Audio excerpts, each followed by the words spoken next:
President Donald Trump recently announced he'll introduce a 10% tariff on 8 allies who are opposed to U.S. control of Greenland. He threatened that the tariff would rise to 25% if there's no action by June.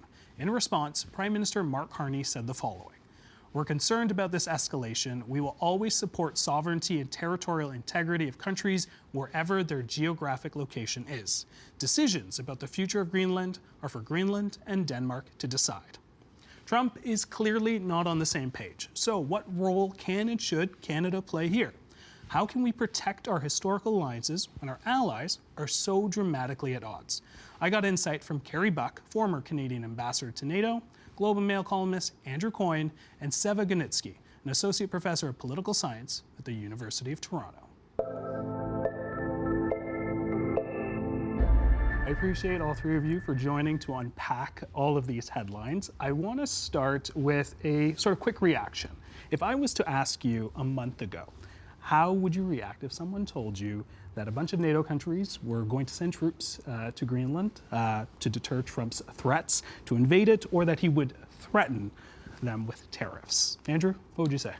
A month ago, I'm not sure I would have been that surprised. He's been on an escalatory spiral for some time. His behavior's been getting worse and worse and worse. And the best rule of thumb is whatever you think it's as bad as it can get now, it's going to get worse tomorrow. So a year ago, if you'd asked me, I would have said, oh, come on, not even Trump's that crazy. But we've been watching over the last year how much worse it's becoming. Seva, was this on your bingo card? Well, I agree with Andrew that this is something he's been escalating towards. So a month ago, I wouldn't have been as surprised. Maybe even a year ago, I wouldn't be as surprised.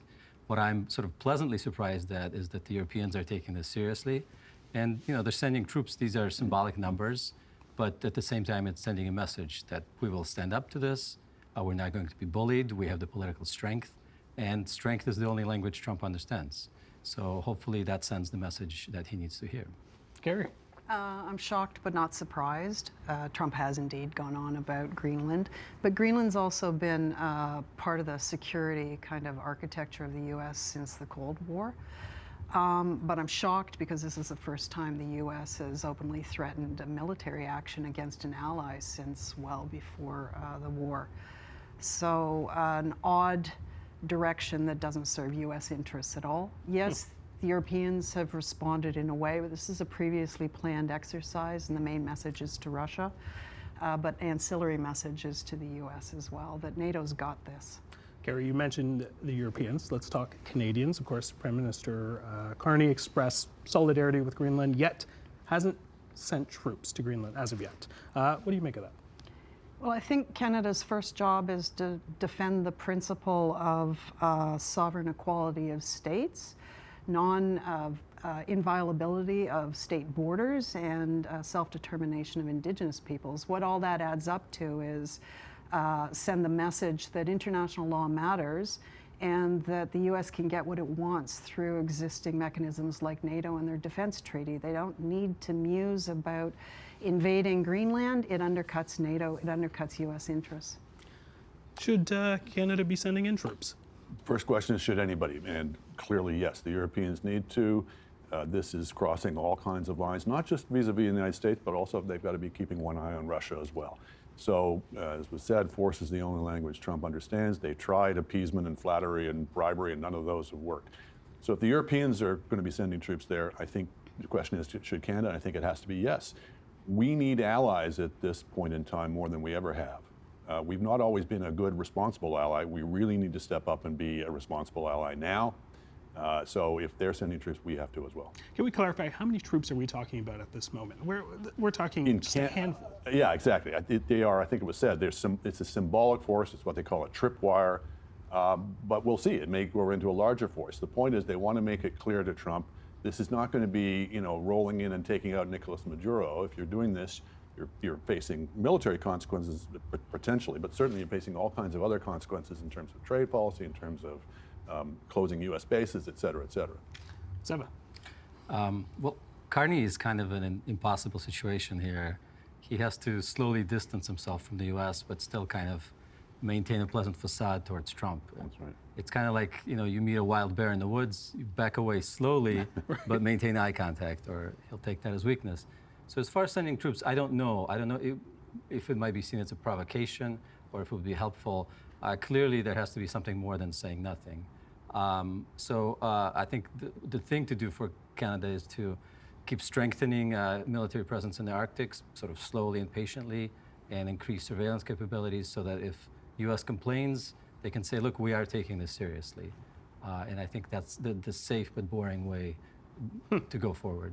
Kerry, I'll get you to add on that. If it's not troops, what should Canada be doing? Well, I think the thing right now is to de-escalate with Trump, but also to double down in the Arctic, as Seva said, and to double down on reinforcing the principles behind NATO. So to de-escalate, I think Canada sending troops this week would be a mistake. We're vulnerable this week after Carney's trip to China and waiting to see how Trump reacts. So far, the reaction's been fairly positive, but we're more vulnerable right now. I think slow and steady is the order of the day. So diplomacy centered around NATO, centered around Arctic, and when we do more in the Arctic, anchor it in NATO, because as Andrew said, we need allies to do anything. And it's an important political signal right now, too. Andrew, I'll get your take. The word diplomacy is thrown around, but we're dealing with Trump here. So if it's not troops, what is it? Well, it's got to be, if you're talking about Canada's interests, it's got to be diplomacy plus. Just being nice to Trump is not going to do it. Just, talk softly, et cetera. We have to show that we have allies. We have to show that we have options. That's part of the point of the China trip. We've got to show that we're not to be messed with, that we will be the porcupine, that if you try to play with us, you're going to get stung. These all have to be part of the process. You can wrap it in cool, calm demeanor. You can wrap it in unprovocative language. But the message behind the scenes that's got to be sent is we're not going to be pushed around. And we have options, we have abilities to make that point. All right, Seva, Greenland aside, the recent arrest of President Maduro in Venezuela, to what extent could it embolden the Trump administration, Trump himself, to intervene in other countries? We've heard a number of countries have been listed: Colombia, Mexico, Cuba, and of course, Canada. What is the message sent here? Well, the Maduro operation was designed to be quick and easy, sort of, right? Literally fly in, grab the guy and his wife, and fly out. No occupation, no American casualties, no American boots on the ground. That seems to be the template that Trump prefers. Keep it to a single news cycle. Don't get bogged down in something that where he has to spend political capital. So yes, we could see something similar with maybe Cuba, some kind of leadership decapitation, or Colombia under the pretext of fighting drug trafficking or something like that. But a real occupation requires political stamina. And frankly, I don't think the administration has the attention span for something like that. Trump once again wins that fit in a single news cycle. Kerry? Well, Trump's definitely got the wind in his sails. He sees using the military as a tool to achieve some immediate transactional benefits. He sees that as a good thing. The problem is that there's no one in his administration that thinks through the second and third order effects. So even in Venezuela, what was a short, sharp operation, think through what's going to happen over the medium term in Venezuela, and is that going to be in the interests of the U.S.? It's not clear that it is. So it's a conundrum because there's no one left in the administration who will tell Trump when he's going in the wrong direction.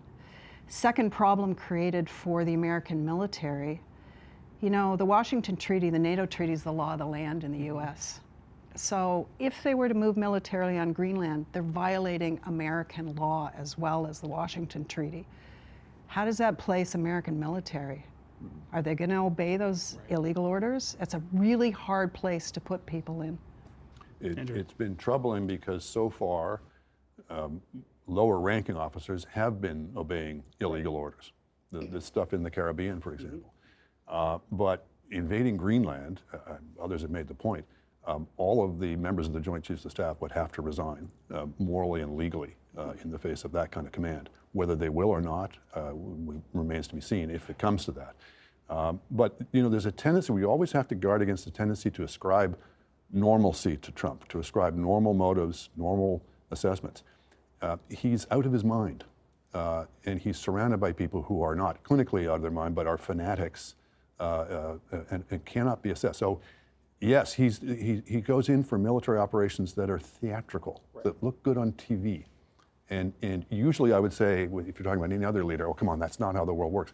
With this, you have to really look at it through that kind of lens. Seva, in light of all of this, how vulnerable to annexation is Canada's Arctic region? Well, Canada right now, I think, is still in a different category than even Greenland. And in fact, there was some White House staffers said just yesterday that when it comes to conversations inside the Oval Office, there's no talk of purchasing anything, there's no talk of invading anything Canadian-related. But that doesn't mean things can't change, obviously. It doesn't mean Canada can relax. There's still continuing economic, diplomatic pressure. There's still the possibility of that. So the threat is not so much tanks rolling over the borders, but that does not mean that there's no threat, and it's something that Canada must continue to take seriously. Absolutely. Kerry? Yeah, there's no immediate military threat in our Arctic from anyone, primarily because the operating environment makes it too hard. But that's not a static thing, and with melting of sea ice, that will change over time. There are a number of points of vulnerability for Canada. The Northwest Passage and contested views of who owns that. I could see Trump wanting to own that.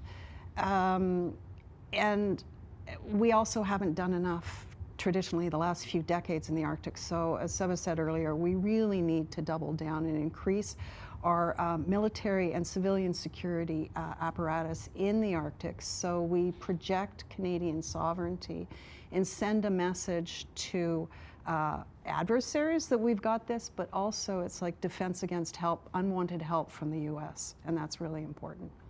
All right, we talked about this a little bit, sort of that tightrope that Canada has to sort of walk between being a good NATO ally, an honorable player on the world stage, but not damaging sort of the already touchy relationship with the US. How do we do that? I'm not sure that we can avoid, quote unquote, damaging the relationship. The relationship has been damaged. When you've got the President of the United States talking about annexing Canada, you're not in normal times. Right. So I think the two are actually linked, is by being a responsible ally to other countries, we are sending the right signal to the United States. We don't have to be aggressive about it, we don't have to be belligerent about it, but we can be firm about it. And that is, as I say, it's been said already, that is really the only language that he understands. But patiently promoting our interests, making it clear that we're not simply going to roll over. The minute you send that signal, thinking you're going to get short-term relief, you're just buying yourself more long-term pain. Okay, Seva. Yeah, I mean, I agree. Canada has to hedge given the situation and try to seek closer relationships with other countries, whether it's China or the EU or maybe India down the road. Carney comes from the finance world, so he knows if your biggest stock is tanking, the stock being the Canadian-American relationship, you have to diversify your portfolio. You don't need to be in finance to know that. So Canada and other countries too will continue to try to become less dependent on the U.S. Given the continuing unpredictability of Trump's foreign policy. That's not going away in the short term. So in that sense, Canada's strategy, I think, is the right one. All right, we'll get to China. Just I want to get Kerry's take on Sure. balancing that tightrope. Sure, Yeah. diversify our trade and economic relationships, but at the same time, don't do it as a one-off set of transactions, because then you fall into a Trump trap, do you mean behaving by like that? Trump.